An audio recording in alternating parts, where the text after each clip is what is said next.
Welcome back to The Average Drinker. We have a video today that is kind of going to start a heated conversation. Yeah, it's going to be controversial. It's going to be controversial. It's going to be heated for us. It's going to be, I'm sure we're going to argue probably some throughout this.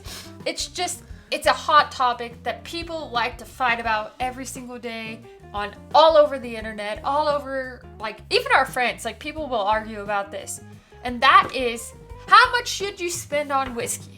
And if you came here to watch us tell you, spend this much on your whiskey, you should probably just leave right now. Yep. Because I am not going to tell you how much to spend on whiskey. You're not going to tell them how much to spend on I'll whiskey. tell them how much ever you want. Yeah.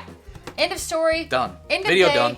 At the end of the day, you spend whatever the heck you want on whiskey because it's your whiskey, it's your money, and your budget is up to you.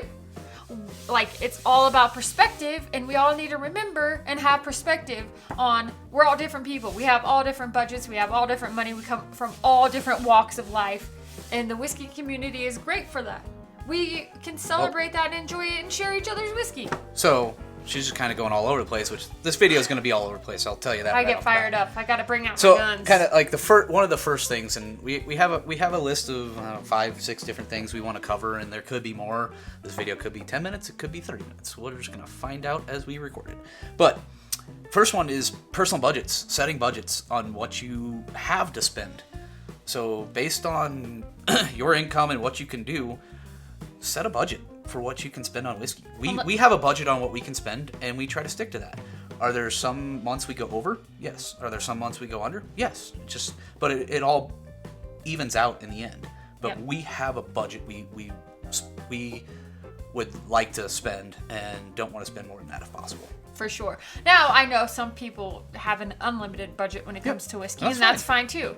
If you want to buy it, buy it. Buy whatever you want. But I think definitely it's really important to set a personal budget for whiskey because, like, there are so many things that come out. And it's so exciting, and like you run into the FOMO sometimes, and you run into and then we're like, no, we really don't need that bottle. And also another thing is like we have bought expensive bottles, and they turned out like shit. Yep. Like, they turned out like we just wasted our money on that. Like, why did we do that? FOMO. That's why. FOMO most of the time. FOMO, yeah. But that's also why YouTube is so important because watch reviews, get opinions from different people, and find somebody who has a palate that matches what you like. Like, I'll have people be like, okay, I agree with your tasting notes in this video, but I know that you didn't like it, but I would based on that. Mm-hmm. So it's just, I don't know. Yeah. I'm getting all fired up. Yeah, she's gonna get fired up apparently. So I guess the next topic, I know it's a very taboo topic to discuss, is secondary. It's out there. The secondary market. Everyone knows it's out there, and it's just there's things that are good about it, things that suck about it. The good thing, you can find whatever you want on secondary. Bad thing, you gotta pay a lot for it. But also, supply and demand. It's all about economics. It is. I think what's super interesting about secondary is, like, sometimes by the time you actually find a bottle that you've spent hours and hours and hours and days and weeks and months hunting for, you probably could have just went on secondary and spent less. Yep. Because by the time you put in the effort of driving from store to store to store to store, from state to state, depending on where you live, and then, so your gas money, your time is money. Time is money. And then, like, okay, you got to go out to lunch because you were driving around all day. You got to get lunch. Oh, well, you got to get snacks. You've got to get water. Like, it all adds up. And by the time you were done, if you would have just went and bought it on secondary, I'm not saying I condone this. I'm saying, or like that I haven't done it. I'm just saying, at the end of the day, sometimes the effort and your time and money, the time and money thing. Yeah, time is money. The craziest thing with the secondary market is I don't know how some of these people get bottles. Oh, like, some people get cases of bottles. It's like, how did you get that? Like, I've seen cases like the Japanese Blantons, like 6 cases that somebody has. Or I think earlier today I saw a post somewhere that, was it like 30 different King of Kentuckys? It's like, where did you get these from? Like, I don't know how. It's all about who you know. It's hoarding just to sell stuff. And I mean, we open everything we get, so we're not necessarily hoarding anything. We get it and open it. Yep.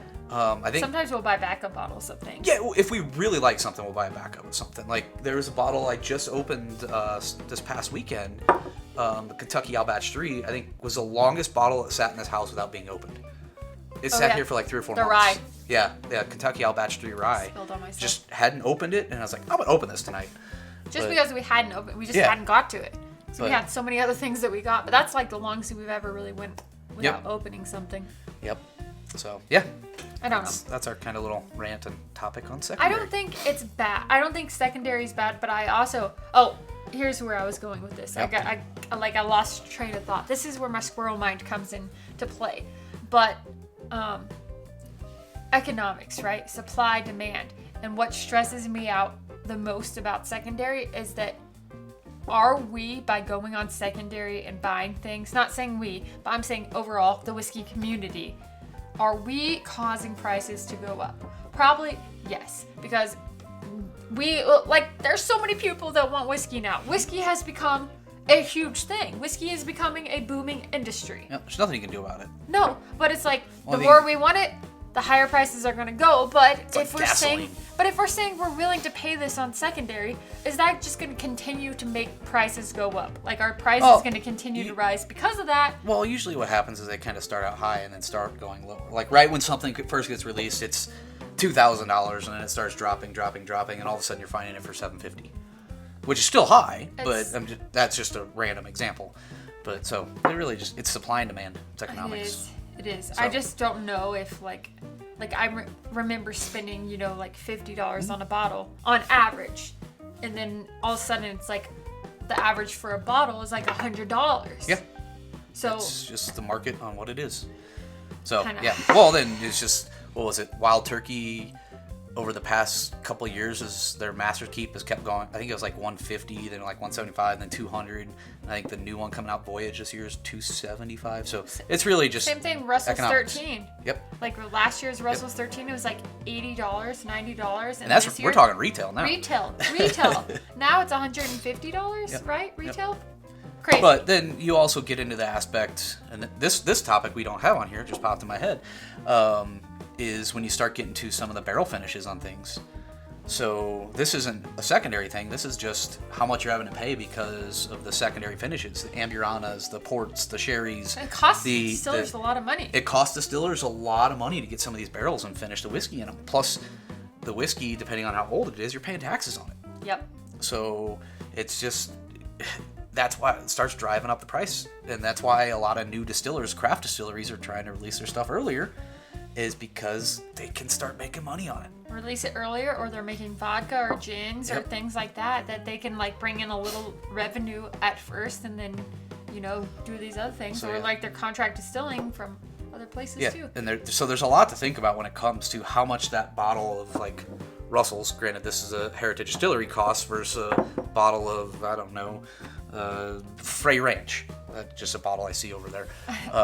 Because Frey Ranch is a craft distillery versus a heritage, you're going to pay a little bit more for that because they're younger. They don't have the production that they have, or I don't know if Frey Ranch finishes, but then you start getting finished things that it just starts driving the cost up even more. Oh God, I know some of the just talking to distillers and things like that, and different whiskey companies, and them telling us how much it costs them for a barrel of say like an empty barrel of Amburana, or something like that. It's just so expensive, and then sometimes it comes into importation and different things like that. So it's crazy. All right, it's crazy. Next topic: expensive doesn't mean good. Oh, I kind of touched on that earlier. Yeah, just because a bottle is $200, $300, $400, $500, $600 sitting on the shelf doesn't mean it's good. I don't know if there's too much to go on with that one besides just do your research on what it is, know the distillery that it's coming from, or heritage, or watch reviews on it. Watch reviews. And shameless plug. and just don't pick it up just because it's expensive. Because there's a lot that's really same thing really cheap too, and but good. Even cheap things, though, sometimes just because they're cheap doesn't mean they're good either. Yeah. And some expensive stuff is phenomenal. And some cheap stuff is really freaking good. Yeah.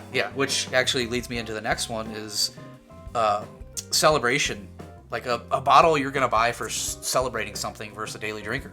Like we picked up a bottle of Kentucky Al Batch 3 We got it for retail. 9. Or right, yeah, batch 9. Kentucky Owl batch 9. The bourbon. That we had for our wedding. Yeah, and so that was a celebration for our wedding. We opened it up our wedding versus what we would drink as a daily drinker, like a rare breed. Yep. We're not gonna drink Kentucky Owl every day. No, we don't. It's like such a special bottle to us, and it's like a special pour, you know. And we opened it, right? Correct. It and we're drinking it. It's Correct. just a very special pour for us. People will get a bottle and open it up to celebrate a promotion. Yep. Or buying a house or whatever it is. It's a celebration bottle, something you want that might cost you a lot of money, but it's something you really want and you want to try, or you've had it and pick it up. No, I know one thing. Like some people's standard of a celebration pour is different than other people's. Yeah, that's fine. Somebody might be able to, like, their celebration pour might actually be a $100 bottle. It might be an $80 bottle because at the end of the day, they're used to spending $20 or $30 on a bottle. Yep. And that really expensive bottle is $50 to $60 to $80 to $100. It doesn't matter, yep. Right? It's your whiskey in your bottle, and that goes back to the very first topic on personal budgets and set what you can spend. Yep, set what you can spend, and at the end of the day, yep. It doesn't really matter. Yeah. Like what other people think. Who cares what other people think? Well, who cares what people think of your collection? Who cares what well, sorry, go ahead. I'm just gonna say is nobody can tell you how much to spend on your whiskey. Only you can tell you how much you can spend on your whiskey. Well, she's going into the last topic without saying what the last topic is judging people on what they spend on whiskey. We don't need to tell you what the last topic is. Like, don't judge people for how much they want to spend. Yeah, exactly. Every budget is different. If we want to spend $100 on a bottle, don't judge us for spending $100 on a bottle, and we won't judge you for spending $1,000 on a bottle. It doesn't matter. It's all in setting those personal budgets. It comes back to the beginning of the video. Setting that personal budget on what you can spend on a bottle, and try not to go over it. That's all it is. Yeah, and spend what you want. It doesn't, like, I'm just saying it doesn't matter. Like, it's your money. Who cares? Yep. Like, you might not have any other, like, luxuries, or you might not have any other vices in your life. But, like, it doesn't matter. It's your money. In the end, it's kind of a hobby that we enjoy, and just like people have a hobby building race cars. How much do people spend on that? A shitload. So it's really and it's a hobby, and it's what we enjoy, and yeah, don't judge people on what they spend on whiskey. It's a personal decision. Yep. We're never gonna tell you that you should spend XYZ on a bottle. Now, if you ask us MSRP, just like you can look it up, we can look it up. So we can go look it up. And that doesn't even mean I want to pay MSRP for some bottles. Yeah, certain bottles are like, no way in heck we're spending. I wouldn't pay $0 for it. Free $99, which is my favorite price. I wouldn't pay for it. So, yes, spend what you want on whiskey because it's your whiskey. You're gonna drink it, and you're gonna have to live with the decision that you bought that bottle. Yeah, and so, enjoy it. Yes. Enjoy it with yourself and family, friends, whoever. Open it up and enjoy it. Open it, share it, drink it. Yep, it's meant to be shared with family and friends. And if you feel bad because you bought it and it sucks, well, try to find another. You sample it out. Sample it out. Mix it with some Coke. Mix it with some root beer. Ginger ale. Who knows? Whatever. But yeah that's kind of. I don't know if there's any other. What? I was just saying, end rant. Yep. Yep, that's end rant. So. Those are some of the topics we want to discuss, and we know it's going to be a controversial video. We're probably going to get yelled at for stuff, and it is what it is. It's our opinion. At the end of the day, it's your whiskey, your money, and nobody's going to tell you how to spend it. Yep. Unless you have some issues with the government or something. But yeah, the government might tell you how to spend it. Anyhow, all right. So that's what we got for you guys. Let us know your thoughts. Always, feel free to let us know your thoughts. Do you agree with us? Let it loose. Let loose. Here you go. All right. Well, have a great day. We'll see you guys again next time. I don't know where I was going with that. Thank you for watching, and thank you for subscribing, liking, and commenting.